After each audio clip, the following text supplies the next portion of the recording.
Hello students, तो चलिए आज से स्टार्ट करते हैं सॉल्यूशन का न्यू सीरीज। आज हमारा फर्स्ट लेसन है, मीन्स फर्स्ट पार्ट है हमारे सॉल्यूशन चैप्टर का। सॉल्यूशन देखिए, इस चैप्टर में पढ़ना क्या है। इस चैप्टर में हम सबसे पहले पढ़ेंगे what is solution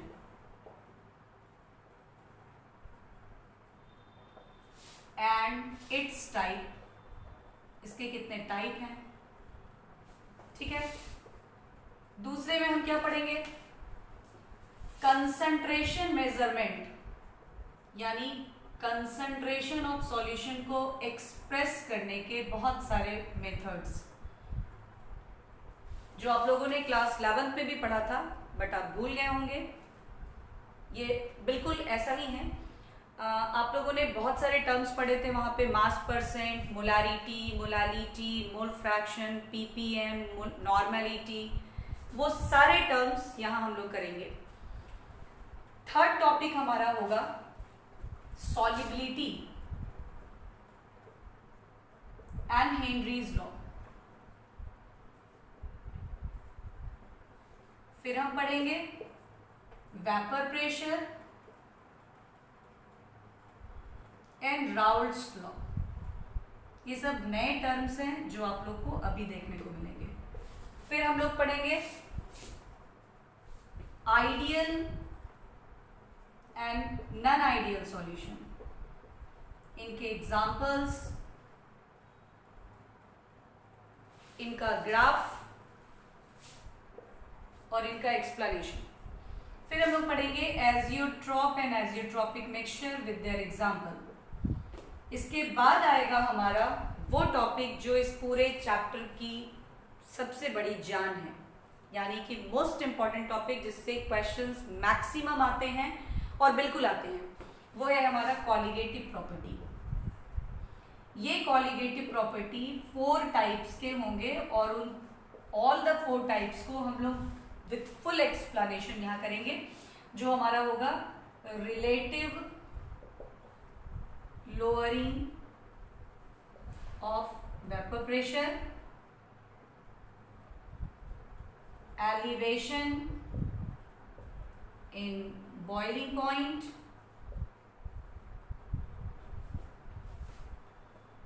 depression in freezing point, osmotic pressure। ठीक है, ये चारों को हम लोग with graph with full explanation पढ़ने वाले हैं और ये सबसे इंपॉर्टेंट टॉपिक है इस चैप्टर का। और लास्ट हम पढ़ेंगे इसी कॉलिगेटिव प्रॉपर्टी में एबनॉर्मेलिटी आएगी, तो क्या होगा, that is abnormal colligative property या फिर एबनॉर्मल मोलर मास। और इसी टॉपिक के अंडर आपको एक टर्म आएगा, that is band half factor. ठीक है, तो ये पूरी समरी है हमारे इस चैप्टर सॉल्यूशन की and this is very important chapter, क्योंकि इसको लगभग 5% वेटेज है नीट और जेईई में, और लगभग 4 to 5 मार्क्स के question out of 70 marks in CBSE board and Bihar board बिल्कुल आते ही आते हैं। इसलिए ये चैप्टर बहुत ज़्यादा इंपॉर्टेंट है और बहुत ज़्यादा इंटरेस्टिंग भी है, बहुत ज़्यादा मज़ेदार भी है।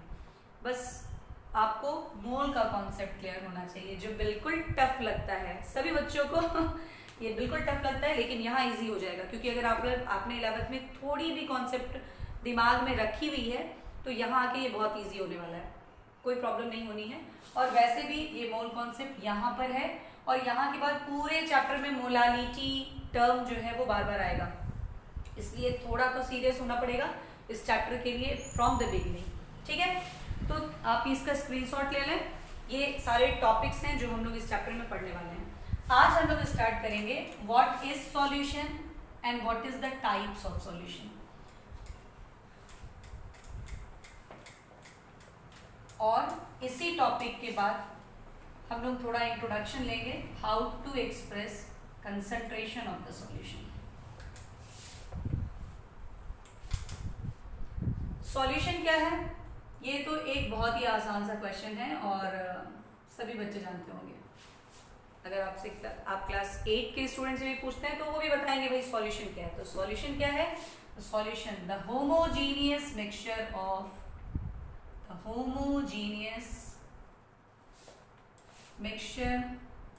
ऑफ टू और more components are called solution। Very simple definition. अब यहाँ एक टर्म है हमारे पास होमोजीनियस मिक्सचर। तो जब हम लोगों ने मैटर की क्लासिफिकेशन पढ़ी थी 11th में, from the beginning, from the starting, जब बहुत चैप्टर की स्टार्टिंग ही होती है ना, सब बेसिक कॉन्सेप्ट ऑफ केमिस्ट्री, तो हमारा सबसे पहला जो डेफिनेशन होता है केमिस्ट्री का वो होता है स्टडी ऑफ मैटर। और मैटर की क्लासिफिकेशन से ही हमारी टॉपिक स्टार्ट ही होती है। तो वहां पर हम लोग मैटर को जब केमिकल बेसिस पे क्लासिफाई करते हैं तो ये प्योर एंड इम्प्योर सबस्टांस में डिवाइड होता है, pure substance and impure substance. और इम्प्योर सबस्टांस जो होता है वो मिक्सचर होता है, उसका एग्जांपल। ठीक है, अब ये जो मिक्सचर होते हैं ये दो तरह के होते हैं, वही हम लोगों ने इसको पढ़ा था, ये टर्म होमोजीनियस एंड हेट्रोजीनियस। ठीक है ना, मिक्सचर को ही दो पार्ट में डिवाइड करते हैं, एक होमोजीनियस और एक हेटेरोजीनियस। तो यहां हम लोगों ने इस टर्म को समझा था कि जहां कंपोनेंट्स यूनिफॉर्मली डिस्ट्रीब्यूट हो जाएं, यूनिफॉर्मली मिक्सअप कर जाएं और हम ये सेपरेट नहीं कर पाए कंपोनेंट्स को कि दोनों में कौन सा कंपोनेंट कहाँ अवेलेबल है उसमें और कौन कहाँ है, तो ये होमोजीनियस मिक्सचर होता है। लेकिन अगर हम कुछ ऐसा कंपोनेंट मिला रहे हैं दूसरे वाले कंपोनेंट में जिसमें दोनों सेपरेटली पता चल जाए तो दैट इज हेट्रोजीनियस। जैसे होमोजीनियस मिक्सचर में है, अगर आप अल्कोहल को वाटर में मिक्स करें, शुगर को वाटर में मिक्स करें, सॉल्ट को वाटर में मिक्स करें, तो क्या आप शुगर और वाटर के मिक्सचर से शुगर को अलग और वाटर को अलग कर सकते हैं? नहीं, ये तभी पॉसिबल है जब हम सैचुरेटेड सॉल्यूशन बनाएं, and that is another thing. वो एक अलग चीज है कि वहां पर सैचुरेटेड सॉल्यूशन में अगर हम फिर से शुगर को डालेंगे तो वो तो सॉल्यूशन का पार्ट ही नहीं होगा ना, वो तो सॉल्यूशन से अलग क्रिस्टल फॉर्म में रह जाएगा, वो डिसॉल्व ही नहीं कर रहा है उसमें। तो वो एक अलग चीज होती है, वो अलग कॉन्सेप्ट होता है। यहाँ हम लोगों को ये जानना है कि होमोजीनियस मिक्सचर ये होता है जिसमें कंपोनेंट सेपरेटली पता नहीं चल पाए, वो यूनिफॉर्मली डिस्ट्रीब्यूट हो जाए और उनको हम सेपरेटली आइडेंटिफाई नहीं कर पाए, तो ऐसे ही मिक्सचर को हम सॉल्यूशन बोल सकते हैं। अगर हम हेट्रोजीनियस कोई मिक्सचर लेते हैं तो वो कभी भी सॉल्यूशन नहीं कहलाएगा, क्योंकि सॉल्यूशन के अलावा कोलॉइड और सस्पेंशन ये दोनों पार्ट भी होते हैं जो मिक्सचर के ही पार्ट होते हैं। उसके बारे में भी हम लोग चैप्टर 5 में सरफेस केमिस्ट्री में पढ़ेंगे। कोलॉइड ये टॉपिक ही पढ़ना है हम लोगों को, वहां थोड़ी बहुत सस्पेंशन की भी बात होगी। तो कोलॉइड और suspension is also a type of mixture, लेकिन वो जो है दे आर हेट्रोजीनियस, तो they are not called solution. तो ये सॉल्यूशन होता है होमोजीनियस मिक्सचर, यानी those mixture which are uniformly distributed. ठीक है, अब हम लोग देखते हैं कि ये जो दो कंपोनेंट हमारे हैं वो है क्या। एक है सॉल्यूट और दूसरा है सॉल्वेंट। सॉल्यूट क्या होता है, सॉल्वेंट क्या होता है, ये भी आप बहुत अच्छी तरह से जानते हैं। सॉल्यूट वो होता है जो स्मॉल अमाउंट में प्रेजेंट होता है, सॉल्वेंट वो होता है जो लार्ज अमाउंट में अवेलेबल होता है। ठीक है, तो इसको हम लोग एक इस तरह से भी बोल सकते हैं कि सॉल्यूट वो होता है जो डिसॉल्व करता है, सॉल्वेंट वो होता है जिसमें डिसोल्यूशन होता है। ठीक है, ये भी बिल्कुल है। ठीक है, और एक और तरीका है इसको समझने का कि सॉल्वेंट वो होता है that decide the physical nature of the solution. यानी अगर आप शुगर को वाटर में मिलाते हैं, ठीक है, शुगर को वाटर में मिलाते हैं तो जो सॉल्यूशन हमारा बनता है वो कैसा होता है, शुगर की तरह सॉलिड फेज में होता है या फिर वाटर की तरह लिक्विड फेज में होता है? नेचुरली लिक्विड फेज में आता है वो।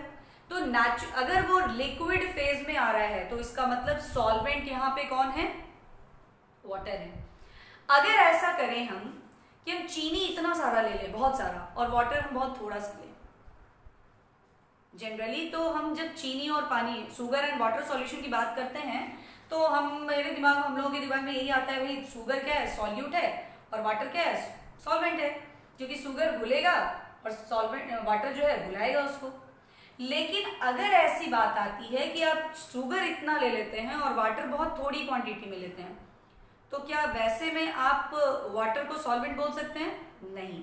यानी कि सॉल्यूट वो होता है the component which determines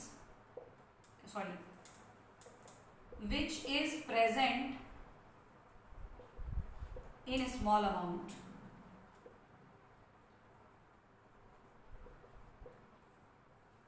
in solution। ठीक है, या कह सकते हो the component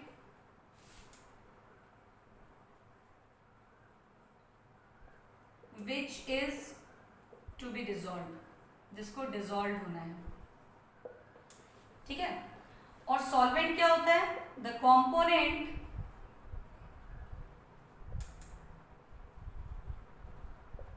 which is present in large amount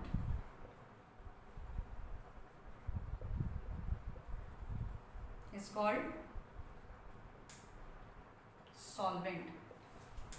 ठीक है, अगर आप वाटर को एज ए सॉल्वेंट लेते हैं तो उस तरह के सॉल्यूशन को हम लोग बोलते हैं एक्वस सॉल्यूशन। अगर हम सॉल्वेंट अल्कोहल को लेंगे तो that is called alcoholic solution. Ether को लेंगे इथेरियल सॉल्यूशन। तो आप जैसा सॉल्वेंट लेते हैं उसके अकॉर्डिंग उस सॉल्यूशन की नेमिंग कर दी जाती है। यहां आप ये भी बोल सकते हैं the component in which dissolution takes place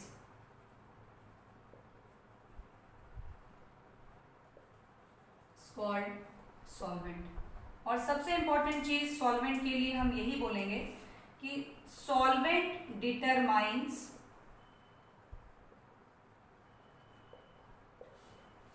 the physical nature of solution.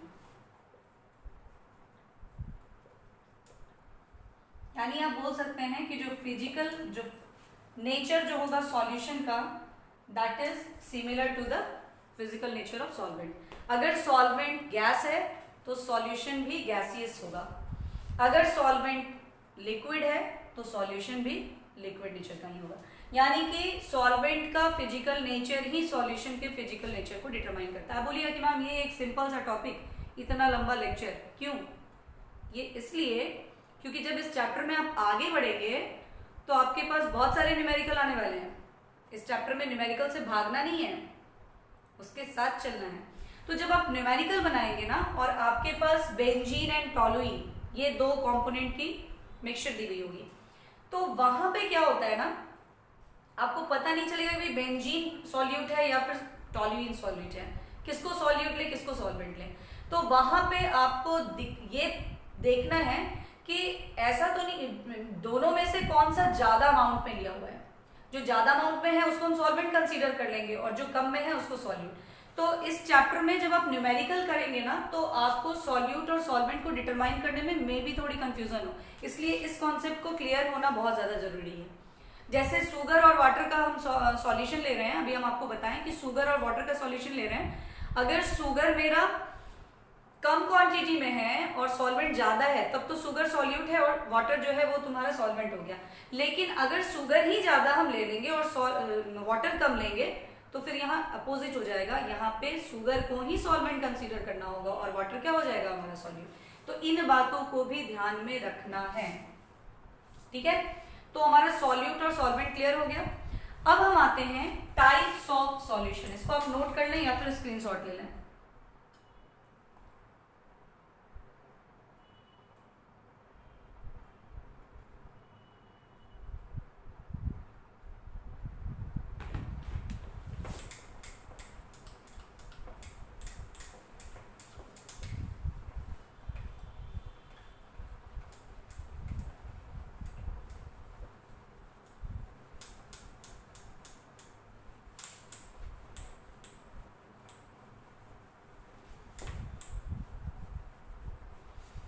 अभी हम करने वाले हैं physical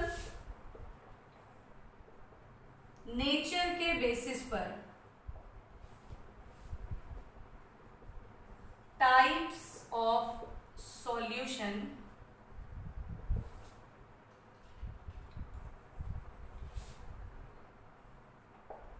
on the basis of physical nature of components। अब देखिए एक बात और यहां हम लोगों को समझनी है कि हम लोगों ने पढ़ा कि सॉल्यूशन क्या है, the homogeneous mixture of two और मोर कंपोनेंट्स, दो या दो से ज्यादा कंपोनेंट्स भी हो सकते हैं। तो यहाँ इस पूरे चैप्टर में हम लोग दो ही कंपोनेंट वाले सिस्टम की बात करेंगे। यानी यहाँ अगर हम एक सॉल्यूट को ले रहे हैं तो हम एक ही सॉल्वेंट को लेकर के सॉल्यूशन को बनाएंगे और इस तरह के जो सॉल्यूशन होंगे इसको हम बोलेंगे बाइनरी सॉल्यूशन। इसलिए यहाँ पे जो भी हम लोग डिस्कशन करेंगे वो सारा बाइनरी सॉल्यूशन होगा। अगर कंपोनेंट 3 हो गए मतलब दो सॉल्यूट और एक सॉल्वेंट हो गया तो the solution is called tertiary solution.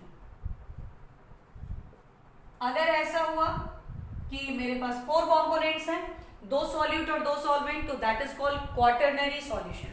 तो इन बातों को ध्यान में रखना है कि हम लोग सिर्फ बाइनरी सॉल्यूशन के ही बारे में इस पूरे चैप्टर में पढ़ने वाले हैं, ठीक है। तो अब आप देखिए कि सॉल्यूशन के जो कंपोनेंट हैं उनके फिजिकल नेचर के बेसिस पर सॉल्यूशन को कितने टाइप में डिवाइड किया गया है। तो हम देखते हैं, एक हमारा सॉल्यूट है और इधर हमारा सॉल्वेंट है। इधर हम एग्जांपल से इसको क्लियर करेंगे कि क्या है सॉल्यूशंस के टाइप। हम यहां लेते हैं गैस और यहां सॉल्वेंट लेते हैं गैस। फिर हम लेते हैं सॉल्यूट लिक्विड, सॉल्वेंट हमारा गैस ही होगा। सॉल्यूट लेते हैं सॉलिड, सॉल्वेंट होता है गैस। फिर हम गैस लिक्विड सॉलिड, फिर हम gas liquid solid as a solute लेते हैं। और अब यहां पे जो हमारा सॉल्वेंट होगा वो चेंज हो जाएगा, वो लिक्विड हो जाएगा, लिक्विड लिक्विड लिक्विड। और अब यहां पे हम सॉल्वेंट लेंगे सॉलिड सॉलिड सॉलिड, ठीक है। आप प्रैक्टिकल एग्जांपल्स के साथ ही अगर चलेंगे तो भी आपको कोई दिक्कत नहीं होनी, आपको सब कुछ समझ में आएगा सॉल्यूशन के टाइप। जैसे गैस इन गैस, मतलब दो गैसेस का मिक्सचर जो होमोजीनियस हो और उनको हम अलग अलग सेपरेटली नहीं समझ पाए। ये बहुत ही सिंपल सा एग्जांपल है हमारा एयर। एयर में नाइट्रोजन एंड ऑक्सीजन होता है, तो आप बोल सकते हैं कि mixture of nitrogen and oxygen, ये हमारा क्या हो गया, सॉल्यूशन का एक टाइप हुआ in which both solute and solvent are in gaseous phase, ठीक है। अब हम आते हैं सेकंड केस, जब सॉल्यूट लिक्विड है और सॉल्वेंट क्या है, गैस है। तो आप इमेजिन कीजिए गैस यानी कि एयर, अब उस एयर में लिक्विड यानी कि मॉइस्चर, तो मॉइस्चर इन एयर अगर है या chloroform is a liquid with formula CHCl3 in nitrogen gas अगर है, तो ये क्लोरोफॉर्म लिक्विड है और ये लिक्विड नाइट्रोजन गैस में अगर डिसॉल्व कर रहा है, तो this is another example of liquid in gas solution. Next हम करते हैं solid in gas. Solid particle जो डिस्पर्स्ड है, जो मिक्स है होमोजीनियसली इन गैस, वो आपको क्या हो सकता है, तो वो आप ले सकते हैं स्मोक या डस्ट पार्टिकल,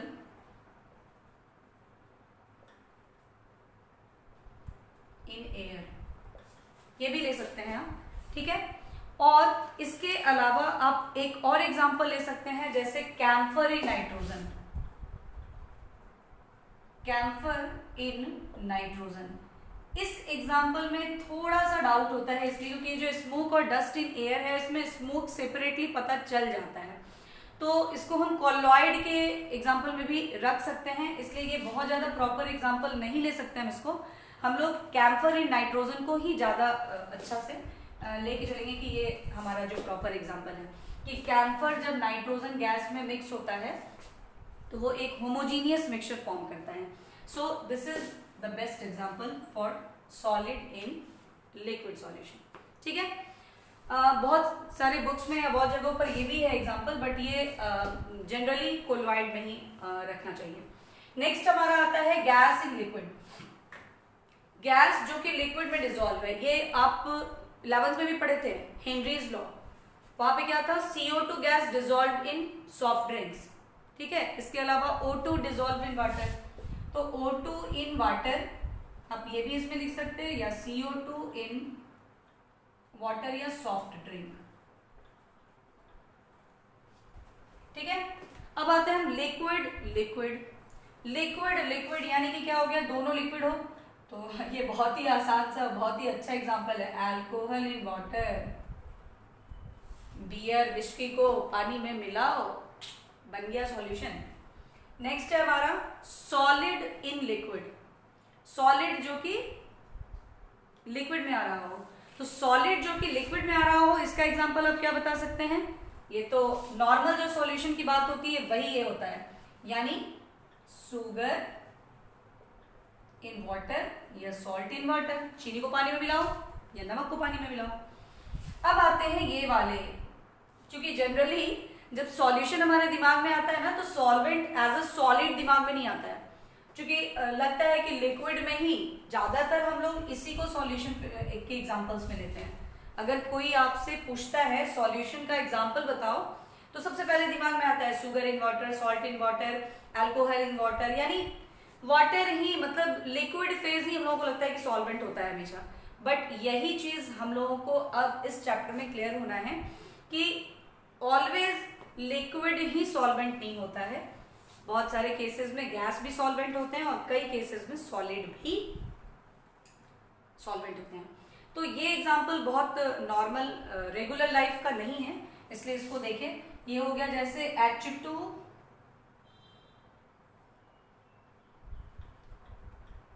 इन पैलेडियम, देखिएगा ये भी जनरली एक एडजॉर्प्शन का ये प्रोसेस है, एडजॉर्ब कर जाता है। एडजॉर्प्शन आप चैप्टर 5 में पढ़ेंगे, दो टर्म होती है, एक होता है एब्जॉर्प्शन जो हम लोग जानते हैं अवशोषण, यानी कि जो अवशोषित हो जाए उसमें एब्जॉर्ब हो जाए, और एक टर्म आता है हमारा एडजॉर्प्शन।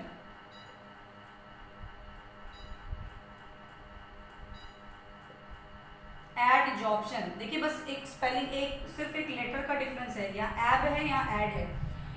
एब्जॉर्प्शन में क्या होता है ना कि पूरा अंदर तक कंपोनेंट जो है ना चला जाता है दूसरे कंपोनेंट में, मतलब पूरे बल्क तक वो पूरा यूनिफॉर्मली चला जाता है, ठीक है।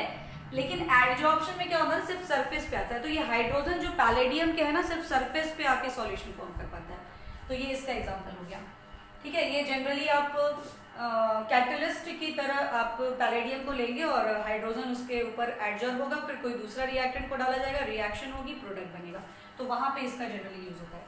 नेक्स्ट है आपका लिक्विड इन सॉलिड। लिक्विड जो कि सॉलिड के में डिसॉल्व हो रहा हो, तो ऐसा एग्जांपल आप ले सकते हैं जैसे सोडियम इन मरकरी, जिसको हम लोग अमालगम, सोडियम अमालगम बोलते हैं, यानी मरकरी के साथ जो भी सॉल्यूशन फॉर्म करता है ना, उसको उसका हम लोग अमालगम बोलते हैं। नेक्स्ट हमारा है सॉलिड सॉलिड, दोनों ही सॉलिड हो, तो ये तो सिंपल सी बात है, आप जो भी एलॉय लेंगे वो सब इसके अंदर ही आएगा, जैसे कॉपर इन गोल्ड, ठीक है, ब्रास, ब्रॉन्ज, ये सब आप इसके अंदर ले सकते हैं, है ना। ब्रास है, ब्रॉन्ज है, ये सब homogeneous mixture of solid solid components का एग्जांपल है। तो इस तरह से ये हमारा हुआ सॉल्यूशन का type on the basis of the physical nature of the component, ठीक है। अब हम लोग नेक्स्ट करेंगे, इसको आप नोट कर लीजिए।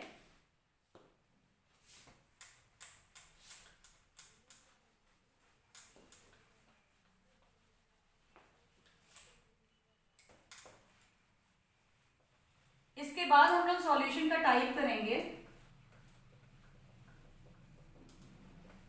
जो अमाउंट ऑफ द सॉल्यूट और the solvent in a solution उसके बेसिस पे डिसाइड होगा, है ना।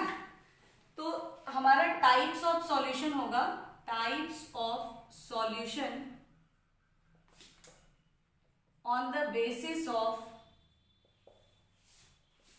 Amount of solute in solution. ठीक है, तो अगर सॉल्वेंट ज्यादा हो और सॉल्यूट कम हो जाए तो हम उसको बोलते हैं डाइल्यूट सॉल्यूशन।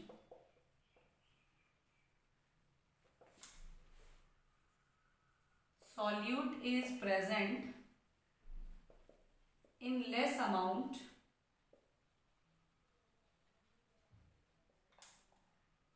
Then solvent. ठीक है, और दूसरा होता है हमारा कंसंट्रेटेड सॉल्यूशन। कंसंट्रेटेड सॉल्यूशन मेरा हम लोग का होता है when solute is present in large amount than solvent. ठीक है, तो ये हमारा है डाइल्यूट सॉल्यूशन और कंसंट्रेटेड सॉल्यूशन। ये टर्म भी आप लोग जानते थे, आपको पता था। आज तो वो सारी बातें आप लोग के साथ आ रही है जो आप मोस्टली जानते हैं, आपकी सुनी सुनी सी बातें हैं, लेकिन फिर इसके बाद जो टॉपिक्स आएगा वो आपको न्यू होगा, जिसको आपको बहुत अच्छे से समझना होगा। अब आप देखिए यहाँ पर कि अगर हम सॉल्यूट कम अमाउंट में ले या फिर ज्यादा अमाउंट में ले, सॉल्यूट तो हमको चाहिए, साथ में सॉल्वेंट भी चाहिए। विदाउट एटलीस्ट 2 कंपोनेंट सॉल्यूशन तो फॉर्म करने वाला नहीं, कम से कम 2 कंपोनेंट तो चाहिए, जिसमें एक सॉल्यूट होगा जो कम अमाउंट में होगा, एक सॉल्वेंट होगा जो ज्यादा अमाउंट में होगा, या फिर दोनों इक्वल अमाउंट में ही होंगे। ठीक है, तो चाहे सॉल्यूट कम हो या फिर वो ज्यादा हो, अगर सॉल्यूट ज्यादा होगा तो हम बोल देंगे कि वो मोर कंसंट्रेटेड सॉल्यूशन है। अगर सॉल्यूट कम होगा तो या तो हम उसको डाइल्यूट सॉल्यूशन बोलेंगे या फिर बोलेंगे लेस कंसंट्रेटेड सॉल्यूशन है। सिंपल सी बात है। तो कंसंट्रेशन तो आएगा ना सॉल्यूशन का, सॉल्यूशन कुछ ना कुछ कंसंट्रेशन तो शो करेगा ही करेगा। तो होता क्या है कि जब हम आटा खरीदने जाते हैं तो हम उसको मेजर तो करते हैं ना किसी यूनिट से। ये तो नहीं बोलते हैं कि हाँ 2 लीटर हम आटा खरीद के ले आए हैं, 2 केजी आटा खरीद के लाए हैं, यही बोलेंगे। अगर हम दूध लेने जा रहे हैं तो हम ये नहीं बोलेंगे ना कि हाँ 2 केजी हम दूध लेकर के आए, हम लोग बोलेंगे कि हम 2 लीटर दूध लेकर के आए। तो एक यूनिट हम लोग देते हैं ना to express the physical quantity, यानी उनको मेजर करने के लिए हम लोग कोई ना कोई यूनिट का यूज करते हैं। वैसे ही सॉल्यूशन की क्या कंसंट्रेशन है, कितनी कंसंट्रेशन है, वो हाईली कंसंट्रेटेड है, लेस कंसंट्रेटेड है, ये समझने के लिए हम लोगों को उसको एक्सप्रेस करना होगा किसी न किसी मेथड से। तो उसके कई मेथड्स हैं। आप बोलिएगा मैम तो इतना मेथड्स का क्या जरूरत था, एक मेथड करते हैं बात खत्म थी। एक मेथड से हर टॉपिक को एक्सप्लेन करना पॉसिबल नहीं था। ठीक है, तो जो मेथड जिस टॉपिक को एक्सप्लेन करने के लिए मोर कन्वीनियंट हुआ, वहां पे हम लोग उसी एक्सप्रेशंस को लेते हैं। तो आखिर कौन कौन से एक्सप्रेशंस हैं to express the concentration of solution, है ना। तो हम लोग अभी वही देखने वाले हैं, to express the concentration of solution. ठीक है, कंसंट्रेशन, लेस कंसंट्रेशन हो या फिर मोर कंसंट्रेशन हो। लेस कंसंट्रेशन मतलब डाइल्यूट, मोर कंसंट्रेशन मतलब कंसंट्रेटेड सॉल्यूशन। तो लेस हो या मोर हो, कंसंट्रेशन तो एक्सप्रेस होगा। और ये आप लोग 11th में पढ़े थे, एक बार फिर से हम लोग उसको देखने जा रहे हैं। यहाँ पे हम लोग मास परसेंट से उसको एक्सप्रेस कर सकते हैं। ये मास परसेंट 2 तरह का होगा, या तो W/W या फिर W/V। अब क्या है ये W/W या W/V, ये हम लोग समझेंगे। दूसरा मेथड होगा वॉल्यूम परसेंट का, V/V। थर्ड होगा मोलालिटी, इस चैप्टर में इस टॉपिक का बहुत यूज होगा। नेक्स्ट होगा मोल फ्रैक्शन, इसका भी यूज होगा हेनरीज लॉ में। नेक्स्ट हमारा होगा मोलारिटी, इसकी यूज थोड़ी कम है, बट इसी टॉपिक के अंडर यानी to express the concentration of solution के अंडर जो हम लोग न्यूमेरिकल्स करेंगे उसमें ये इस पर बेस्ड न्यूमेरिकल थोड़ा बहुत रहता है, तो इसको कर लेना है।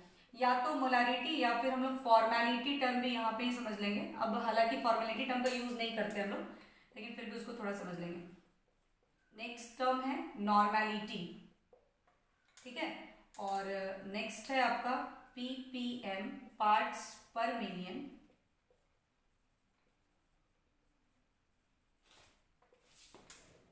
या पार्ट्स पर बिलियन, ppb, ठीक है ना। तो इतने सारे मेथड्स हैं जिसमें आपका जो इम्पॉर्टेंट है वो है मास परसेंट, मोलालिटी, मोल फ्रैक्शन और मोलालिटी। मोस्टली आपको ये चार ही इम्पॉर्टेंट हैं, बट मोलारिटी और नॉर्मेलिटी के रिलेशनशिप से हम नॉर्मेलिटी को भी आराम से समझ लेंगे, और पीपीएम से रिलेटेड एक दो क्वेश्चंस आपको एनसीईआरटी या फिर अदर बुक्स में मिल जाती है, इसलिए थोड़ा बहुत इसको भी देख लेंगे। क्या प्रॉब्लम है, जब इतना कुछ पढ़ना है तो भाई एक दो और थोड़ा और ये हम लोग कर लेते हैं। तो अब जो हमारा जो नेक्स्ट वीडियो होगा उसमें ये पूरे की एक्सप्लेनेशन होगी, पूरा जो मेजरमेंट होगा कंसंट्रेशन ऑफ द सॉल्यूशन को एक्सप्रेस करने का, जो हमारा कल जाएगा ये वीडियो इस पर, वो ये पूरे पर बेस्ट फॉर्मूला और इस पर बेस्ट न्यूमेरिकल्स की प्रैक्टिस जो होगी वो हमारी कल के वीडियो में होगी। आज अभी हम लोग थोड़ा सा और फिर देखते हैं ये मास परसेंट, यानी ये जो W/W, ये क्या मतलब है, ये क्या है W/W। तो देखो कभी कभी क्या होता है कि या तो स्ट्रेट क्वेश्चन होती है, डायरेक्ट न्यूमेरिकल में देगा इतना ग्राम सॉल्यूट को इतने ग्राम सॉल्वेंट में डाला गया तो व्हाट इज द मोलालिटी, इतने ग्राम सॉल्यूट को इतने लीटर सॉल्यूशन में डाला गया व्हाट इज द मोलारिटी, बहुत सिंपली आएगा। लेकिन कई न्यूमेरिकल्स आपको वहां ऐसे दिखेंगे ना कि 10%, आप उसको x% मान लो या फिर एनीथिंग, हम 10% मान रहे हैं, और सॉल्यूशन इज 10% बाई मास, या ऐसे W/W दिया रहेगा, या तो फिर लैंग्वेज में लिखा रहेगा बाई मास। तो ये W/W मतलब क्या है, तो W एक्सप्रेसेस द मास, ठीक है ना। ये इधर वाला जो ऑब्लिक के पहले वाला है ये सॉल्यूट के एक्सप्रेशन को एक्सप्रेस करेगा, और ये जो बाद वाला है ना वो सॉल्यूशन को एक्सप्रेस करेगा। यानी कह रहा है कि 10% W/W means 10 gram solute is present in 100 gram solution, ठीक है। लेकिन अगर यही होता 10% W/V, तो देखिए ये जो V है दैट एक्सप्रेसेस वॉल्यूम, ये वॉल्यूम के को एक्सप्रेस करने के लिए दिया गया। तो ये W किसके लिए, फॉर सॉल्यूट, और ये V किसके लिए, फॉर सॉल्यूशन। तो इस परसेंटेज गिवन से हम लोग ऑलरेडी इस चीज को ऑब्जर्व कर लेंगे कि यहां 10 ग्राम सॉल्यूट गिवन है, लेकिन 100 ग्राम सॉल्यूशन में नहीं, 100 ml। आप बोलेंगे कि मैम यहाँ पर ऐसा यूनिट का यूज नहीं करके हम लोग सीजीएस यूनिट यानी ग्राम किलोग्राम नहीं करके ग्राम लीटर नहीं करके मिलीलीटर का यूज कर रहे हैं, क्योंकि देखिए सॉल्यूशन जो हम लेंगे वो स्मॉल अमाउंट में लेंगे, इसलिए मेजरमेंट भी हम लोग स्मॉल यूनिट से ही कर रहे हैं, ठीक है। और अगर यही एक्सप्रेशन आपको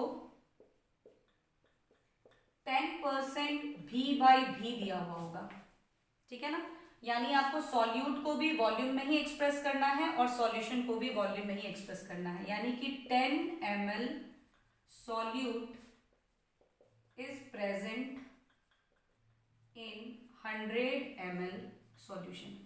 यानी कि जो फर्स्ट डाटा है इस डाटा में आपको सॉल्यूट की मास दी हुई है और सॉल्वेंट की भी मास ही दी हुई है, ठीक है।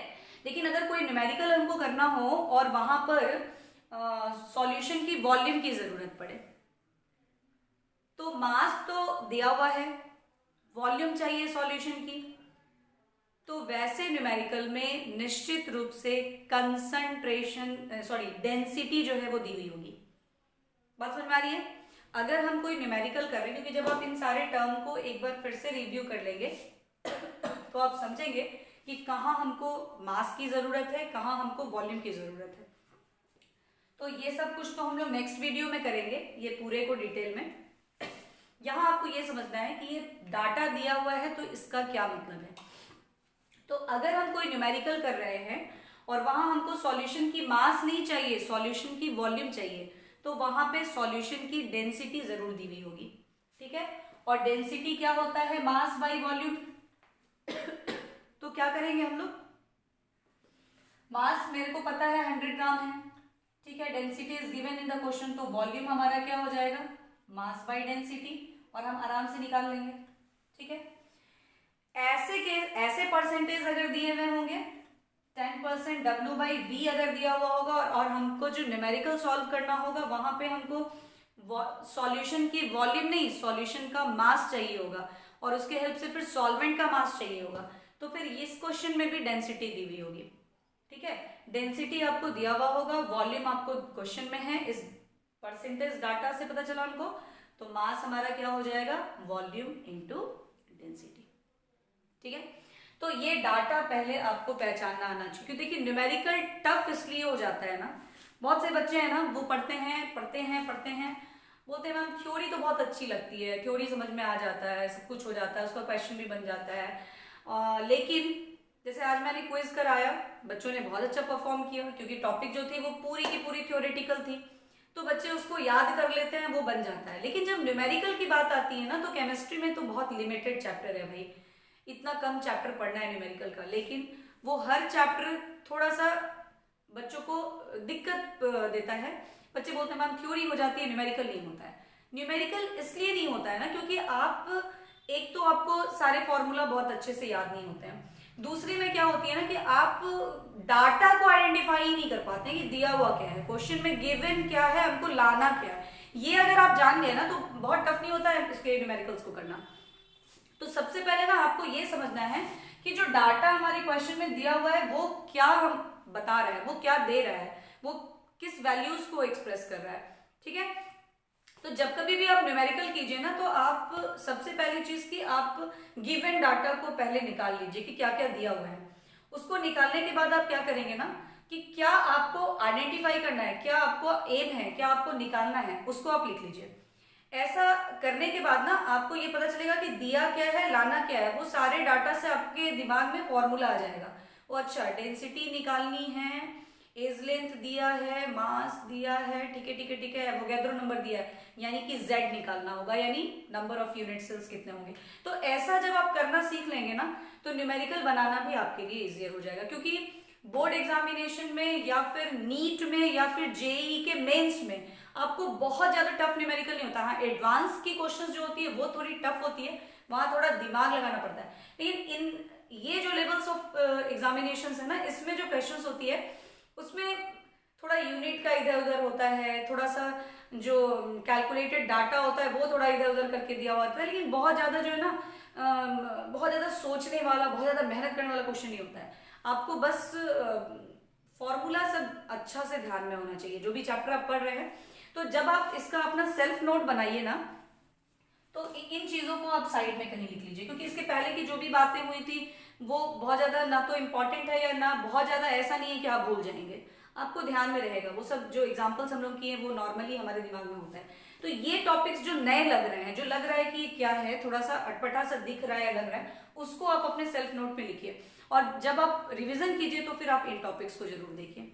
इस तरह से करने से ये बहुत ही इजीली हो जाएगा, ठीक है। तो हमारा जो नेक्स्ट जो वीडियो होगा, जो कल बनेगा, वो होगा हमारा मास percent, volume percent, molality, mole fraction, molarity, normality और पीपीएम से रिलेटेड, यानी expression of concentration of the solution. इसकी पूरी की पूरी वीडियो जो है आपको कल के क्लास में जाएगी। फिर नेक्स्ट क्लास जो हमारा होगा वो सॉल्युबिलिटी का होगा, हेनरीज लॉ का होगा, उसके एप्लीकेशंस, उसकी लिमिटेशंस, है ना, ये सारी कुछ चीजें करेंगे, और तब हम लोग vapour pressure and routes law and so on हम लोग फिर आगे बढ़ते रहेंगे। वो आपको स्टार्टिंग में ही आपको बता दिए। Okay, bye.